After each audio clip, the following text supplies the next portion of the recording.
Hello, guys. I hope you are all doing well. I haven't been on live for a hot minute, but today I was really excited to just come on and have a chat. And this is going to be a good one.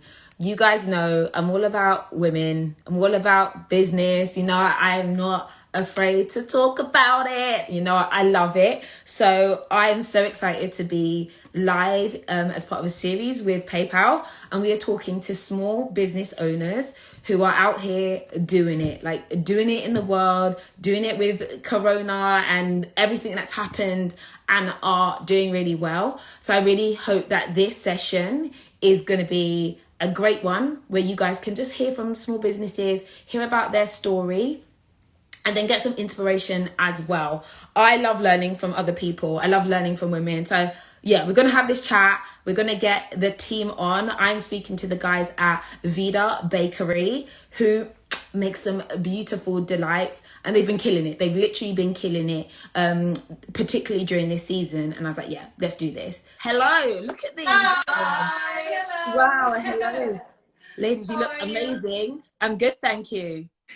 Nice to see you. Nice to see you. I was just letting everybody know that this is in partnership with PayPal, and that you guys have been really inspiring as a small business who during the pandemic have really been able to make moves. And I don't know if you want to, but Danny, Vanessa, please introduce yourselves and tell us a little bit about what you do. Thank you. Thank you so much. Yeah, my name is Dani. I'm one of the co-founders of Vida Bakery. I'm Vane, one of the co-founders. Vida Bakery is 100% gluten-free, dairy-free, and egg-free bakery shop. So we make anything for a celebration cake to, at the moment, we're sending everything we do by post. So cookies, brownies, cookie dough, cake tops. So everything sweet, everything delicious, everything allergy-friendly. So one of the other reasons I really wanted to talk to you guys is because my baby has allergies. She's got milk, wheat, eggs, and all this stuff, all these allergies. And I love to hear that you started your business out of your own need. Could you kind of talk a bit about that? Sure. So just as your daughter, this is exactly what we started this business for. We believe that everybody should be able to enjoy a very, very nice cake. The cake is always the center of any party, so we don't want anyone to miss that experience regardless of your allergies. Personally, I have many allergies as well, and a few years ago I was diagnosed with wheat allergy, gluten allergy, dairy allergy, and I became vegan too by choice. So I just had to start making some delicious cakes for myself to share with my family and friends, and now we share with everybody. Now you have a business, and Yeah. you mentioned before that you started off at university, you're making cakes for your friends, and then you have a shop, well, you had a shop on Brick Lane, I believe, was it? Yeah. Brick Lane. Our permanent shop at the moment is on Brick Lane. Yeah. And yeah, we just feel like everybody should be able to enjoy a cake. Someone like your daughter, I remember when we first started, my friends and family, they just couldn't eat cake anymore, so we had to make a business out of it. So how did you transition to like, this is a hobby, to, oh my gosh, this is an actual business? Yeah. Yeah, I think at that time, me having a business background and going to university when I was younger and studying business, I think at that point I started to read a lot about how many people was in the UK having all these food intolerances and allergies, and I think at that point I mentioned to Danny, I think we do have a market for it. We do have a lot of people who are actually missing out of treats and cakes, and I think it will be really cool for us to just make it a business and just make it happen. Yeah. If you see our Instagram, for example, you would not know that these cakes are free from anything. You know, they look exactly like any other cake, if not a bit better. And you will never know that that cake is allergy free, and every single child is able to enjoy it because it looks 10 out of 10, and hopefully the work we do, we customize everything so people can decorate it in any way they want. So it's really special to be able to share this with people that appreciate it and need it, like you and your family.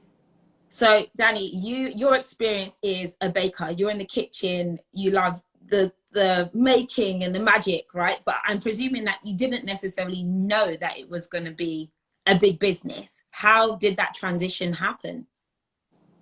Yeah, I think once we realized there is a market for it, there's people out there that actually has the needs to get these products. I think at that time we said, the next step for us is just to go out there and try to just to test the product. So that's when we started going to just small markets on the weekends, and then we opened our first pop-up shop for 6 months. Just to test, just to test how people react to our products and how people were finding the whole concept about business. Yeah, I think that's key. Just try it. When you have an idea, just go and try it and then see what response you get. And then always listen to feedback and what flavors people want, what things they want to see, and just constantly change and do whatever people want. And then that has been for us our journey. Yeah. That's so crazy. Like, you started baking in your kitchen and then you end up with a store. Yeah, I used to open the door and give people my pajamas, be like, that's your cake, bye. But now, thankfully, we have a shop front, so we don't have to wear pajamas. That's so cool. And so obviously we have been facing a pandemic and, the situation we're in. Lockdown happened. How did you navigate that as a small business? Like, what was your plan? And I mean, I can imagine you couldn't even plan. No. Yeah. This all came by a surprise. And I think at that point, it's worth mentioning that in the beginning of this year, we recently opened our second shop based in King's Cross Station here in London. And I think we were like very much just following our business plan and our expansion plans. And we opened it just in January this year, January 2020. And by middle of March, we were forced to shut down.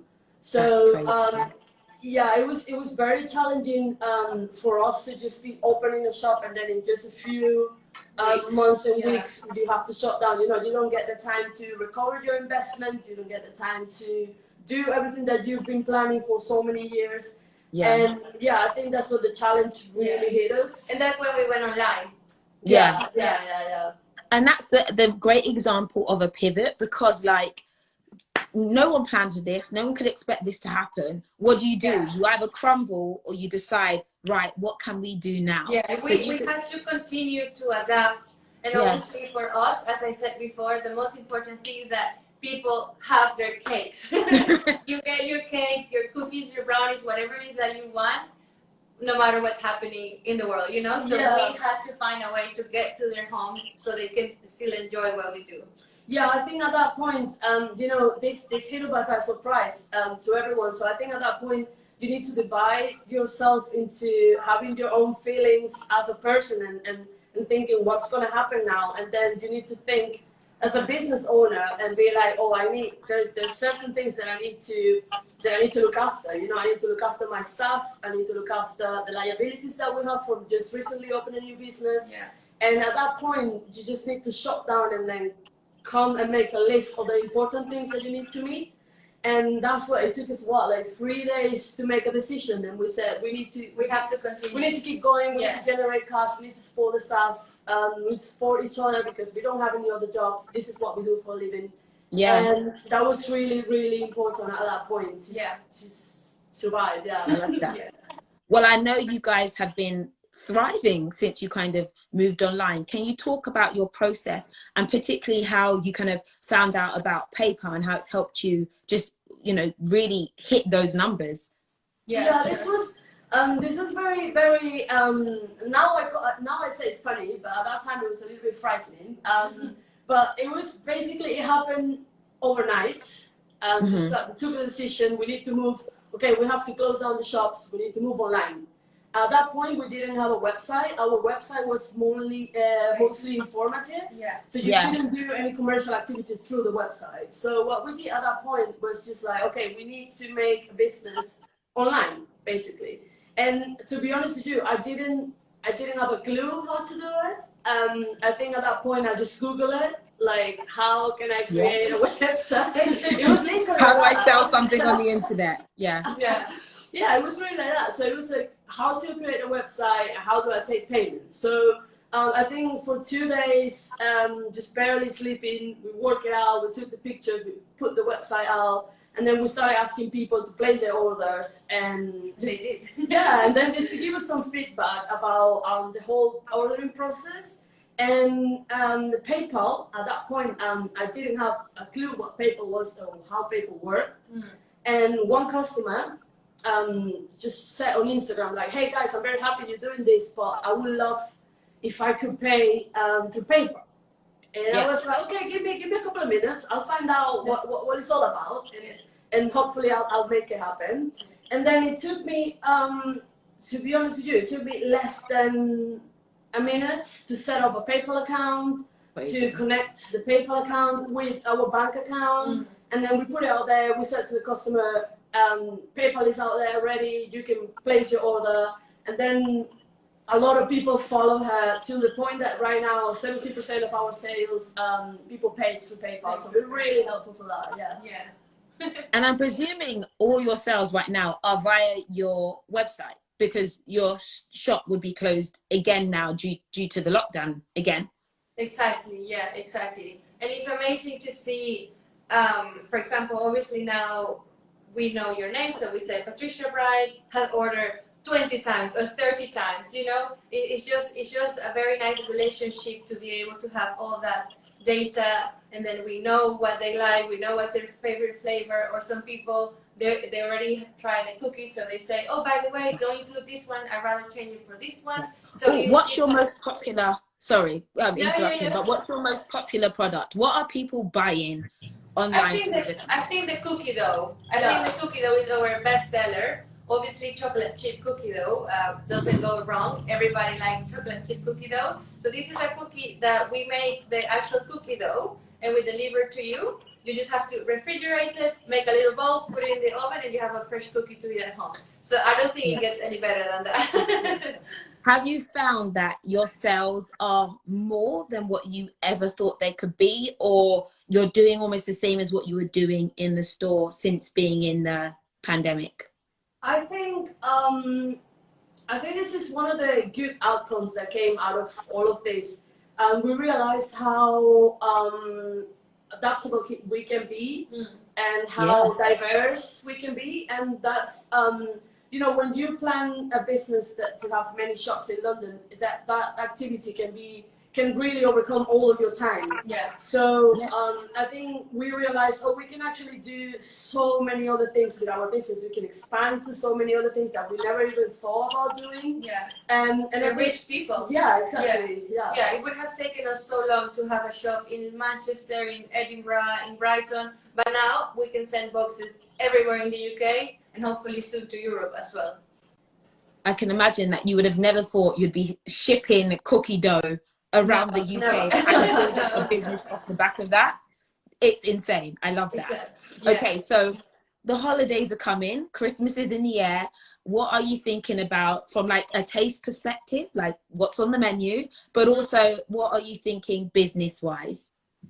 Right, well, everything ginger, everything cinnamon, everything cranberry, chocolate, marshmallow, all of that is coming to our website soon. I think the plan is to launch it this weekend or next week, the latest. So, and the plan is to keep building relationships with our customers, and for them to be able to, even though we might not be together this Christmas, they can still enjoy something together. So they can send cookies to each other, to their families, to their loved ones.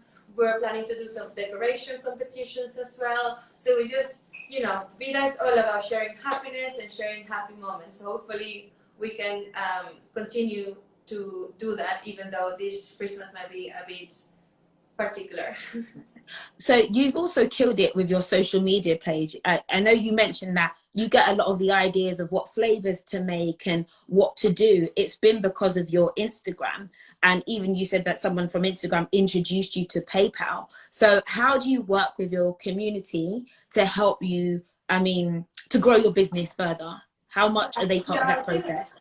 I think from a business perspective, I think it's really hard to create a close relationship with your customers, because normally customers might feel that you are only approaching them just to make more sales and just to make them buy more. But in our case, we believe it's better if they feel we are here for them, especially during these times. I think the best thing we can do as business owners is to try and bring some sort of normality to people's lives, and just to be there, and build a community to help each other. I think that's really important for us. That's why we will always take customers and our followers opinions very seriously. Also, they're the reason why we exist. So we need to take them into consideration. Yeah. Without them, your business goes nowhere. So it's a very close relationship. The way you see us here is exactly the way we are in the shop or everywhere, or even obviously now that everything is online, the communication is constant. It's just what you want. Let's see how we make it work. Okay, it's done. That's it. Love that. Someone just said, can I order from Manchester? That's the whole thing. To go all around. I think that's really great. And I think it's something about like sweets and chocolates and cakes and stuff that does make people feel a little bit like, I don't know, normal. Like it's a little bit of enjoyment. And I think at times like this, people want that kind of stuff. So yeah, it's a good thing. Okay, so going into the new year, do you have a mantra? What do you want and how are you going to be adapting in 2021? Fingers crossed things get a lot better. 2021. That sounds right. You want to take this one? Yeah, I think we are, without disclosing too much, I think we are moving, we're going to keep pushing being available in many other countries. So I think for us that's a big thing, just to get out there to Europe and just keep improving our products to just make it available to more people. I think everyone's, I think there's people with allergens everywhere in the world, so I think it's our big thing from us to be ready to provide these products to a lot of people, just instead of just the UK. And just like you are a mom, you always want to just grab a snack, or you have something handy that she can enjoy and all her friends can enjoy as well. So that's the goal, you know, for us to be that place that you can rely on, and you know that your child or your family member or whoever is perfectly safe to consume it, and it's not missing out on anything, and it's just fun, you know, it's just fun and delicious and sweet. So Can you give us just some of the tasty treats, like some names and mixes that are lined up? I feel like people just need to hear the sound and get their mouth salivating. I did a little sneak peek on the stories today. So we're launching this brownie red velvet cheesecake only one, because I know it's everybody's favorite. So it's brownie bottom and then red velvet sponge and then cheesecake swirls.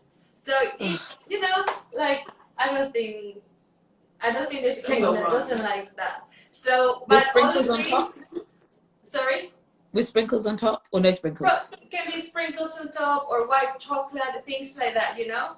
But and this is all gluten-free, dairy-free, egg-free, and we always try to have a soya-free option as well. So there are no one can miss it. Also, there's gonna be some sort of gingerbreads coming up for everyone to make at home and decorate at home. So that's also coming. Yeah, so you can make any shapes and decorate them. So yeah, I cannot wait to order for Christmas. I'm going to be ordering. And I think what I love is that you had a need that so many people have, like seeing my daughter's experience and her allergies. Like I'm just looking for options for her, and you fulfilled that need. And I think that with any small business or anyone who thinks about a business, that's what they want to do. Like, what are the pain points for you or society? And I don't know, how can you change it? And do you have any final thoughts that you want to share with any small business owner or anyone who's listening? Yeah, I think one of my biggest advice to everyone who's listening and they have a small business, I'll say just try to keep it open-minded. Don't be scared of trying the online world, because it's actually right now we can't really do much if you have a retail shop, but there is a world of possibilities out there going online. So I was scared as well. I didn't know I worked, and then it turned out to be really great. You know, on the first few days we have 300, 400 orders every single day, and that helped us so much. And I think just don't be scared. Trust your product. Stay true to who you are, and just try new things, because it really pays off. Yeah. So sorry, I want to say that because I love numbers. You said you had 300 to 400 orders of cakes and cookies and yummy stuff on your first day. Yeah, I think we always, I always thought it was like we had a virus or something. The amount of cookies was just, we even couldn't go to the post office. The guy was like, no, no, no, no, get out of here. So we have to order a courier so they come and collect it from our shop with a truck. Yeah. That's a great small business problem when the postman says, no, you've got too many orders. I love that. I love hearing that. Okay, guys. Yeah, I tried to bring him a coffee or a cookie and, you know, try to make it work, but no, he was just like, no, no, no. That's so good. I love that. Yeah. That's some great hope for anyone listening. Okay, guys, it was so amazing. Danny and Vanessa, you're doing great work out there. You're keeping us who love sweet treats covered, but also safe if we have allergies. You guys who are following and listening to this session, you can definitely check out their profile. You'll see it's Vida Bakery. And is there the website vidabakery.com? Everything, yeah, vidabakery.co.uk. Oh, .co.uk. But okay, on Google, you can just put Vida Bakery and then you'll find website, Instagram, everything. Yeah, amazing. They should be able to follow you and see you guys here as well. So yeah, join them. And thank you to PayPal for bringing us together and to have these conversations today. Thank you, Patricia. Thank you so much, Thank you Patricia. so much. See you soon. It's great to have you. Bye-bye. Take care. Thank you. Bye.